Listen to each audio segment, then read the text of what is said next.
Đây là bệnh nhân phải ngồi thoải mái đối diện với người làm siêu âm, có cái bàn hoặc là cái gì đó để cho người ta có thể kê tay một cách thoải mái này, để cẳng tay một cách thoải mái. Sur toutes les échographies ostéo-articulaires, c'est important que nous, on soit bien installés pour ne pas se faire mal au dos. C'est pour ça que hier, je disais à certaines personnes de bien se tenir droite. Et c'est important que le patient il soit bien installé pour pas qu'il bouge, parce que souvent, ils viennent parce qu'ils ont mal. Et s'ils sont mal installés, vous n'arriverez pas bien à faire l'échographie. Thì cái quan trọng trong cái việc mà trong cái là làm cái siêu âm khớp ấy, xương khớp thì mình phải làm sao mà cả bác sĩ cũng như là cả bệnh nhân ấy đều cảm thấy thoải mái thì chúng ta sẽ làm nó hiệu quả. Donc au niveau du coude, on va commencer par regarder en premier s'il y a un épanchement à l'intérieur du coude. Donc, pour regarder s'il y a un épanchement à l'intérieur du coude, je fais simplement une coupe axiale. Đối với cái siêu âm cái khớp khuỷu ấy thì đầu tiên chúng ta sẽ xem là liệu có cái dịch ở trong khớp khuỷu hay không, thì chúng ta sẽ làm một cái lát cắt ASEAN ở vùng khuỷu. Et là, j'arrive à la partie inférieure de l'humérus qu'on appelle la palette humérale. Donc ce qu'on voit en noir, c'est le cartilage. Đấy thì đây là cái nhìn thấy đây là cái lát cắt qua cái xương trụ, và cái vùng mà nó màu đen đen đấy là cái sụn. Et si jamais il y a un épanchement intra-articulaire, on va avoir du liquide qui va venir juste en avant de l'os. Thế thì khi mà có cái tràn dịch ở trong khớp ấy thì chúng ta sẽ nhìn thấy cái vùng giảm âm nó ở ngay ở phía trước của cái xương. Ensuite, ce qu'on va regarder au niveau du coude, c'est le tendon du biceps. Donc le biceps, c'est le muscle qui est le plus antérieur quand on remonte un peu plus haut au niveau du bras. Sau đó, sau khi mà đánh giá cái xem có dịch hay không thì chúng ta bước tiếp theo chúng ta sẽ đánh giá cái gân của cơ nhị đầu. Donc là, je suis sur le corps musculaire, on voit la ponévrose centrale qui va petit à petit former le tendon. Đấy thì chúng ta sẽ thấy là bà đi từ trên xuống dưới, đầu tiên là cái cơ thân cơ, sau đó là đến các cái cân trung tâm và nó hình thành nên cái gân của cơ nhị đầu đấy, nó đi xuống dưới. Et le tendon, on va essayer de le suivre jusqu'au niveau de sa zone d'insertion sur le radius. Đấy thì chúng ta sẽ đi lần theo cái gân đấy cho đến chỗ cái điểm bám vào cái trong xương quay ấy. Đấy, cái gân đấy, gân mà bà chỉ đấy. Donc il est au bout de ma flèche, c'est ça qu'on voit. Parfois il est assez difficile à voir, là on voit bien parce que la demoiselle est fine. Donc souvent il se rompt, et donc ce qu'on va faire c'est qu'on va tourner la sonde pour se mettre dans un plan sagittal. Ta sẽ xoay cái đầu sông vuông góc để mà đánh giá được theo cái gân theo chiều dọc. Il est là, hop, il est ici, il est là, et on va pouvoir le voir jusqu'au niveau de sa zone d'insertion sur le radius, il est ici. Đấy, đây là cái bà chỉ là theo cái hướng từ gần ra đến xa ấy, cái chỗ đây, cái vị trí đấy là vị trí xa nhất bám vào cái xương quay. Donc là on le voit jusqu'au niveau de sa zone d'insertion. Parfois, ce qu'on peut faire, c'est essayer de modifier un petit peu la position du poignet du patient en le mettant un peu plus en supination ou en pronation pour essayer un petit peu mieux de dégager le tendon.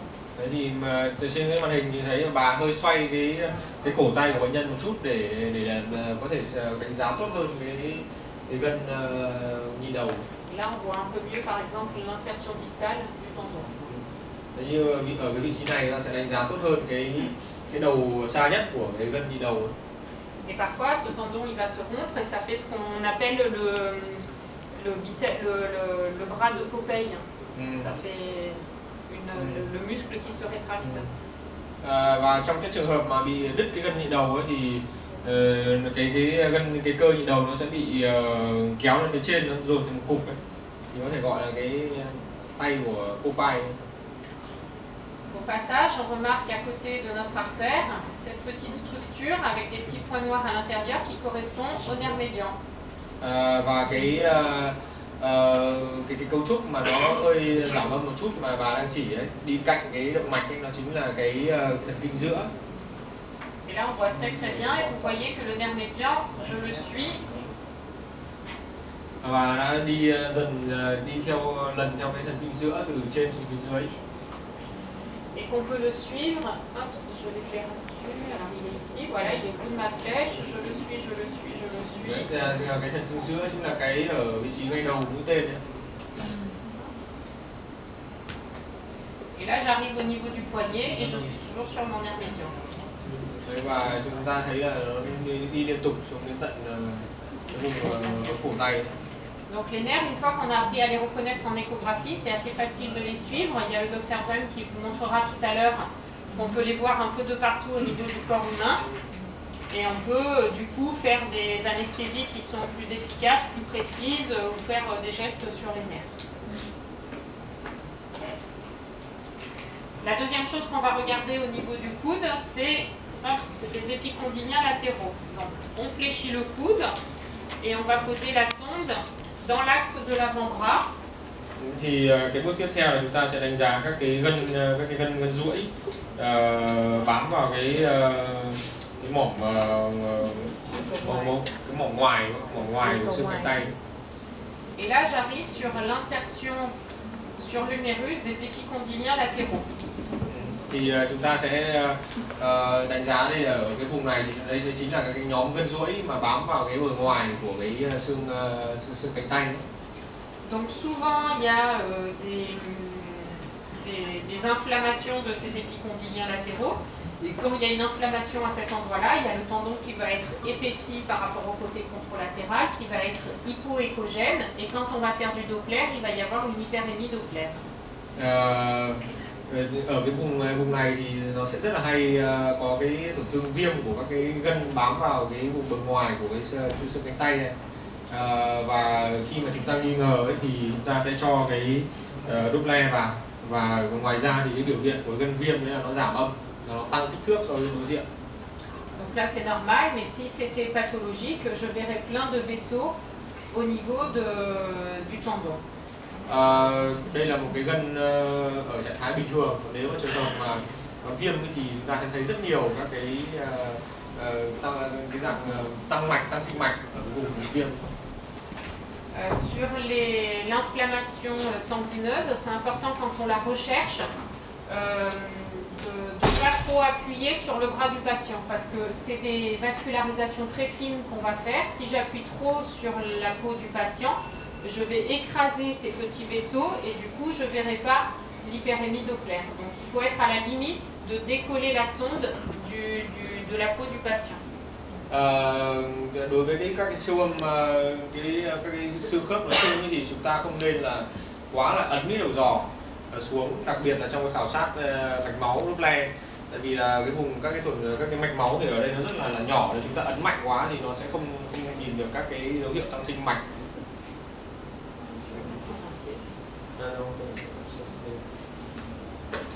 Quand on est dans cette position-là, ce qu'on peut faire aussi de façon facile, c'est faire tourner l'avant-bras du patient, faire des manœuvres de pronosupination, tout en restant sur la tête radiale, puisque ici, hop, vous avez la tête radiale. Et donc si vous avez un doute sur une petite fracture sur le bilan radio, vous prenez vos patients en échographie, vous faites des manœuvres de pronosupination et vous allez voir la fracture qui va apparaître.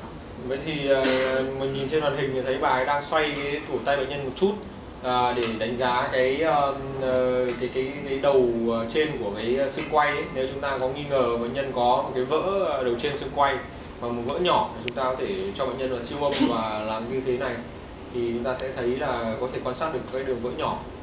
Et par cette technique, on explore les 2 tiers de la circonférence de la tête radiale. Il y a une partie qu'on n'arrivera pas à explorer, mais on en explore les 2 tiers. Đây chính là cái đầu trên xung quanh. Donc c'est à peu près tout ce qu'il y a à regarder au niveau du compartiment externe. Ensuite, on va regarder au niveau du compartiment interne. Donc... Đấy, thì đầu tiên là chúng ta để tay ngửa đúng không ạ? Sau đó để tay hơi sấp vào để đánh giá cái mặt ngoài, nên nó sẽ lại cho nhân ngửa ra để đánh giá các cái gân, vẫn là cái gân duỗi bám vào cái mặt trong của cái xương cánh tay ấy. Donc au niveau du compartiment interne, c'est exactement pareil. Je vais regarder les épicondyliens médiaux et donc je mets ma sonde dans l'axe de l'avant-bras et je vais regarder la zone d'insertion du tendon. Je vais tourner de l'autre côté. La zone d'insertion des tendons sur l'os, sur l'humérus, ici. Đây, cái vùng này là cái vùng mà các cái gân nó bám vào này, mặt trong của cái xương cánh tay ấy. La pathologie des épicondyliens médiaux, elle est beaucoup plus rare que des épicondyliens latéraux et donc c'est beaucoup plus intéressant de savoir rechercher au niveau latéral ce qu'il peut y avoir. Và cái bà nói là cái bệnh lý mà ở phía mặt ngoài thì nó hay gặp nhiều hơn là mặt trong. Do vậy là chúng ta cũng nên trong khám thì cũng nên chú ý đến cái mặt trong mặt ngoài nhiều hơn. Il nous reste deux choses à regarder au niveau du coude. Le tendon du triceps. Donc le tendon du triceps, on peut replier et on voit en se mettant en sagittal. Tiếp theo là chúng ta sẽ cho bệnh nhân gập vào tay vào và đánh giá cái gân của cơ tam đầu. Donc quand il y a une rupture, une suspicion de rupture du tendon, on va la rechercher assez facilement. Et quand on est à la partie postérieure du coude, on va tourner ensuite la sonde de 90 degrés et on va regarder s'il y a un épanchement postérieur. Đấy thì ngoài cái đánh giá cái gân cơ tam đầu ra thì chúng ta có thể cho cái xông nó ngang ra, cắt ASEAN để xem là có cái tràn dịch ở phía đằng sau của khớp hay không. Et la dernière chose qu'on peut être amené à regarder, qui est un petit peu plus compliquée, c'est revenir en interne pour aller rechercher le nerf ulnaire. Et le nerf ulnaire, on le retrouve ici. Voilà, qui descend au niveau de l'avant-bras. Et c'est important de le regarder au niveau de son passage en arrière dans sa gouttière rétro-olécrânienne. Parce qu'il peut se luxer à ce niveau-là. Le nerf ulnaire. Đây là chúng ta đang làm cái đánh giá cái thần kinh trụ, nó sẽ chạy ở phía mặt sau trong của cánh tay ấy. Donc, alors je sais pas comment le montrer, voilà, je vais le montrer comme ça. Đấy, thì ra thì màn hình cái vị trí mà khảo sát, bài khảo sát cái thần kinh trụ ở vùng cánh tay. Đây là cái vị trí mà chúng ta sẽ nhìn thấy cái... La position n'est pas très agréable pour le patient, donc voilà. Et de temps en temps, il se luxe, et pour savoir s'il se luxe, on va se mettre sur le nerf et on va demander au patient de fléchir et d'étendre le bras. Et on va regarder si le nerf reste au bon endroit. Alors, trong một số các trường hợp thì cái thần kinh trụ của nó có thể nó bị chật đấy. Thì chúng ta sẽ làm cái biện pháp như bà đang làm này, tức là cho bệnh nhân người ta co duỗi cái cẳng tay. Và nếu trường hợp mà cái thần kinh nó bị chật ra thì nó sẽ có cái thể hiện ở trên cái siêu âm. Et il peut changer aussi quand il est pathologique, il peut changer de taille et il va s'épaissir à l'endroit où il est pathologique. Và dĩ nhiên là khi mà có cái bất thường thì nó sẽ, thứ nhất là nó giảm, nó thay đổi về hình thái, về nó dày lên chẳng hạn, hoặc là nó âm nó sẽ giảm đi. Donc un coude, ça a 4 côtés, donc on les explore les uns après les autres. Antérieur, l'épanchement, le tendon du biceps. Thì chúng ta sẽ đánh giá theo 4 hướng, đúng không? Mặt trước thì là chúng ta sẽ đánh giá về gân nhịn đầu, về tràn dịch. Le compartiment externe avec les épicondyliens latéraux et la tête radiale. Chúng ta sẽ đánh giá cái mặt ngoài, các cái gân duỗi ở bám vào mặt ngoài của cái xương cánh tay. Le compartiment postérieur avec le tendon du triceps et l'épanchement intra-articulaire. Sau thì là đánh giá về cái gân nhân tam đầu và cái tràn dịch ở phần sau của khớp. Et puis le compartiment interne avec les épicondyliens médiaux et puis le tendon le nerf cubital.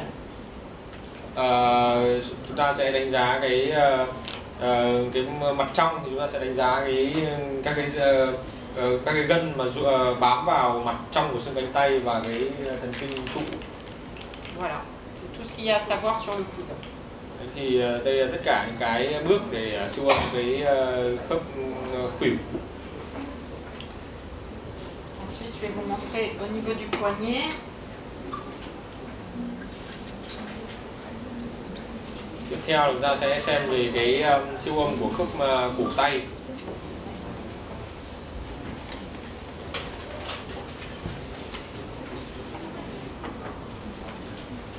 Donc, au niveau du poignet, il n'y a pas grand chose à savoir. Hop. Sur le versant palmaire du poignet, hop. En général, ce qu'on recherche, c'est essentiellement les pathologies du nerf médian. Đối với cái mặt gang tay ấy, thì chúng ta sẽ đánh giá chủ yếu là cái bất thường của cái thần kinh giữa.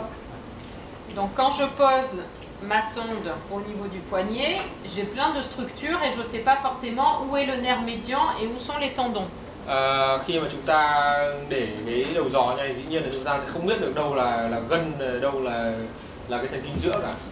Et pour savoir qu'est-ce qui est un tendon et qu'est-ce qui est un nerf, ben, il suffit de balayer du haut jusqu'en bas. Le tendon... Vas-y. Khi mà chúng ta không biết phân biệt được thì tốt nhất là chúng ta nên di chuyển, thay đổi cái đầu giò để phân biệt.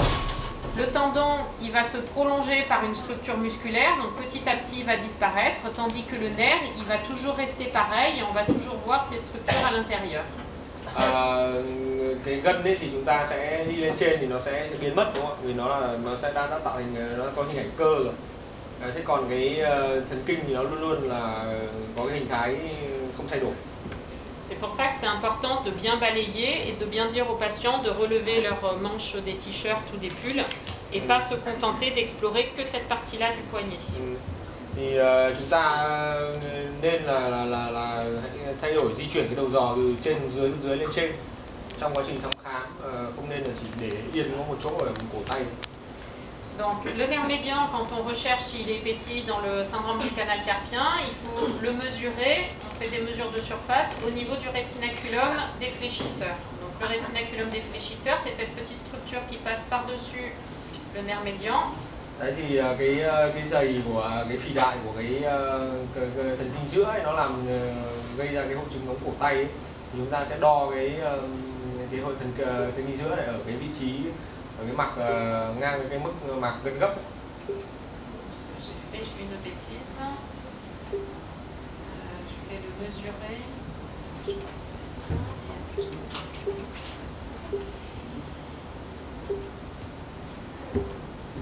que j'ai fait? Je vais le mesurer. Ouais, mais c'est pas ellipse que je veux. Non, non, c'est pas ellipse, c'est trace. Voilà. Donc il va falloir l'entourer à la main. Et après c'est du dessin. Đấy thì chúng ta có thể đo được cái thể tích của. Et normalement, l'air doit être inférieur à 0,15 cm². Si c'est inférieur à 0,15 cm², normalement, il n'y a pas de syndrome du canal carpien. En tout cas, il n'y a pas de signe échographique de souffrance du nerf. Thông thường thì nó sẽ dưới 1,15. Đây là 0,7, đúng không? 0,7. Mais c'est important de bien le mesurer sous le rétinaculum pour être le plus reproductible et qu'on mesure tous le nerf au même endroit. Thì đấy, quan trọng là chúng ta phải đo tại cái vị trí phía ở dưới của cái mạc gân gấp cổ tay ấy. Mạc hãm, đúng không? Mạc hãm, gân gấp cổ tay. Donc le nerf, après, on peut le regarder dans l'autre plan, hein. Il suffit de tourner la sonde et là je suis au niveau du nerf médian, il est ici. Je le sais parce que j'ai incliné petit à petit la sonde pour bien le mettre dans son grand axe. Đấy thì chúng ta có thể đánh giá theo cái chiều dọc của cái thần kinh giữa. Et quand il y a un syndrome du canal carpien, souvent il y a une disparité de calibre, c'est-à-dire que le nerf va être un peu plus gros à un endroit qu'à un autre endroit, notamment au niveau du rétinaculum défibulaire qui doit être ici. À cet endroit-là, il y a une compression qui s'exerce et donc on voit le nerf qui est plus ou moins gros. Và chúng ta khi mà có cái phi đại của cái thần kinh giữa ấy, thì chúng ta sẽ thấy là trên cái mặt cắt này thì có cái vị trí mà nó sẽ phồng to hơn, kích thước nó sẽ to hơn cái phần xung quanh, đúng không ạ? Voilà au niveau de la face ventrale du poignet. Je vais, pour éviter qu'elle en ait trop dans la main, je vais vous montrer les poulies au passage. Donc les poulies, c'est au niveau des fléchisseurs. Tiếp theo là chúng ta sẽ đánh giá cái hệ thống dòng dọc ở ngón tay ấy.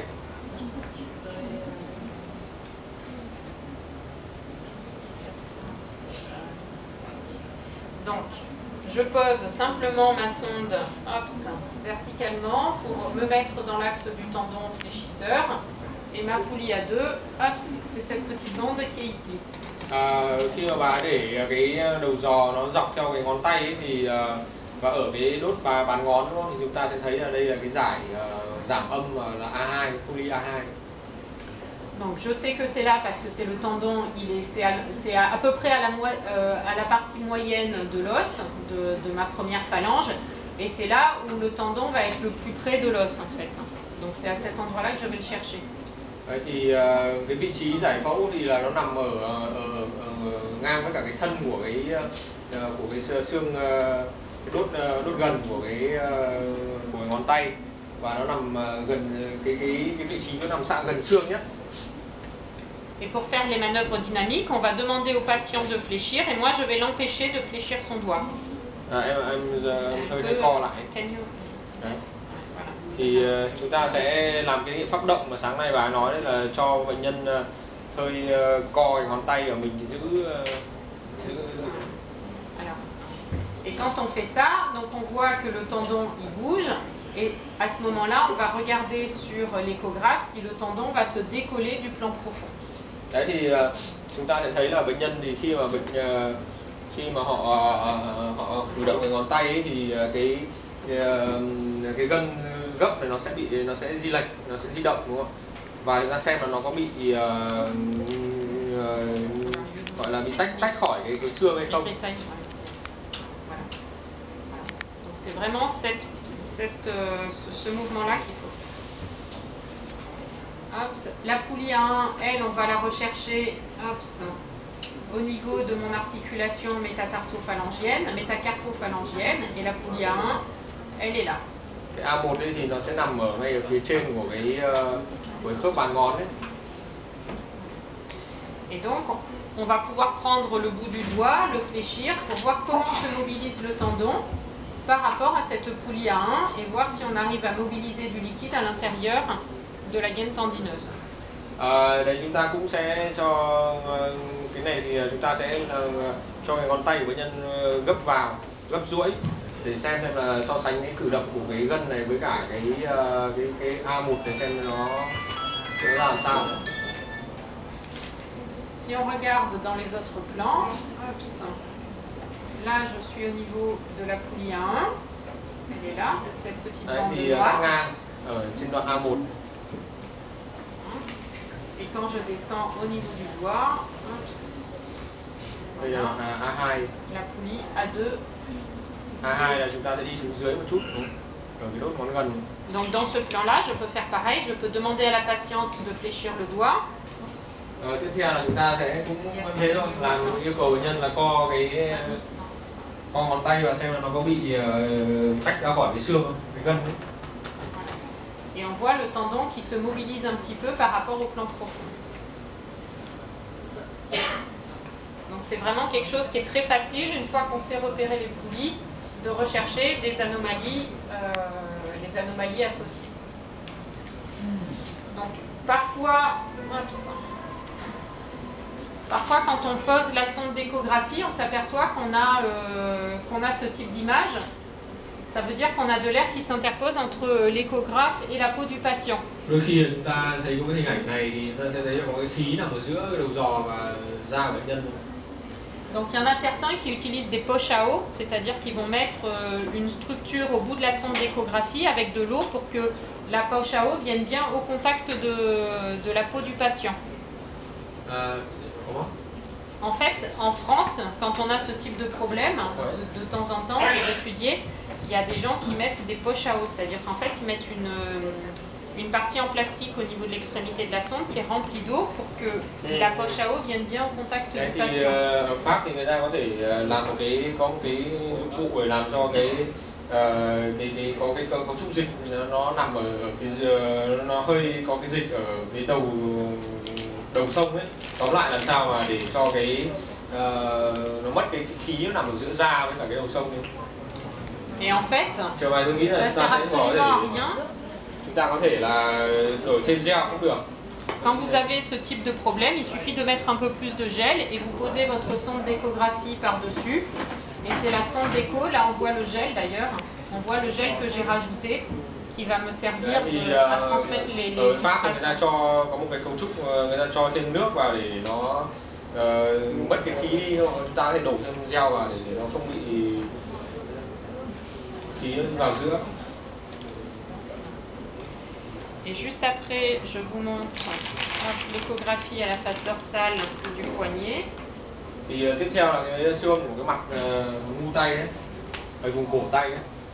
Donc au niveau de la face dorsale du poignet, notre point de repère, ça va être le radius, et sur le radius, c'est le tubercule de Lister. Le tubercule de Lister, c'est une petite bosse osseuse qui est formée sur le versant dorsal Đây du là radius. cái mốc giải phẫu quan trọng mà chúng ta phải xác định, đấy là cái củ Lister. Cái củ này thì ở cái xương quay ấy. Parce qu'il y a plein de tendons au niveau du poignet, donc c'est compliqué de tous les retenir. Moi, je les retiens jamais par cœur.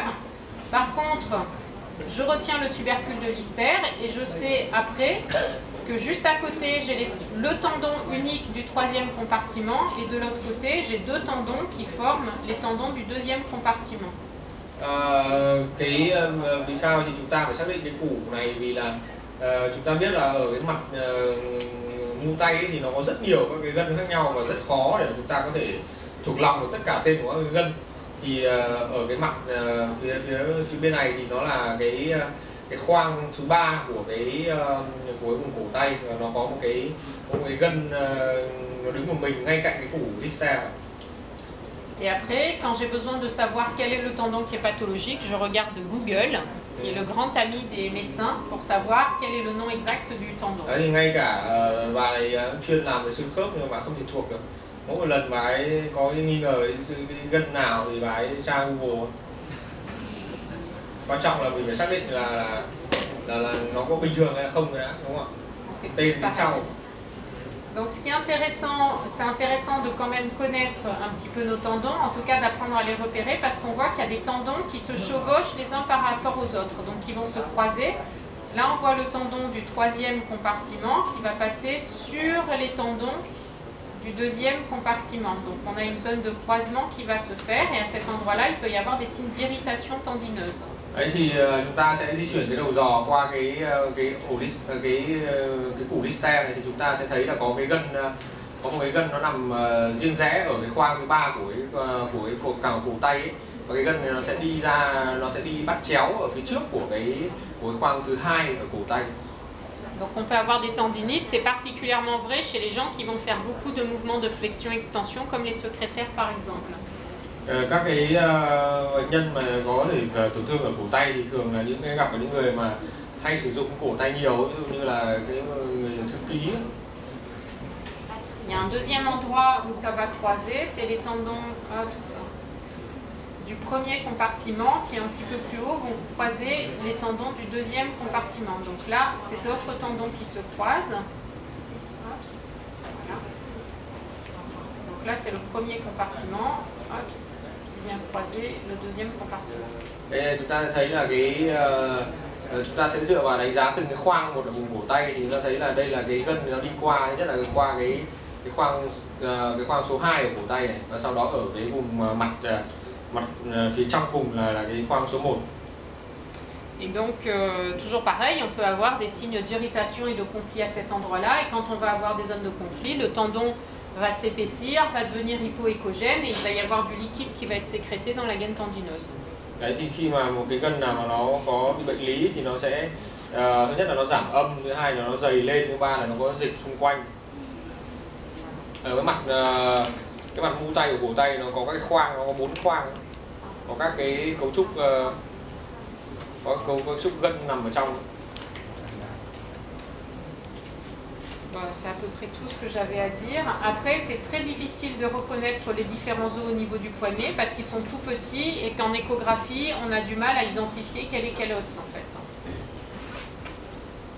Donc on ne s'en sert pas trop, mais par contre dans le plan sagittal, on peut savoir s'il y a un épanchement en regardant à cet endroit-là, entre le radius et les os de la première rangée du carpe. Cái vùng cổ tay thì ta biết là có cái cấu trúc xương thì nó rất là nhiều các loại, có nhiều xương nhỏ, đúng không? Rất là khó để mà đánh giá, thì chúng ta có thể bằng cái đánh giá xem có tràn dịch hay không. Voilà, tout ce que j'avais à dire.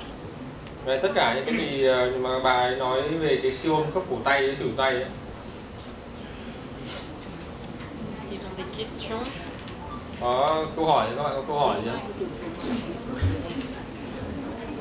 Có lẽ nên bật đèn lên, tất cả nó sẽ ngủ mất.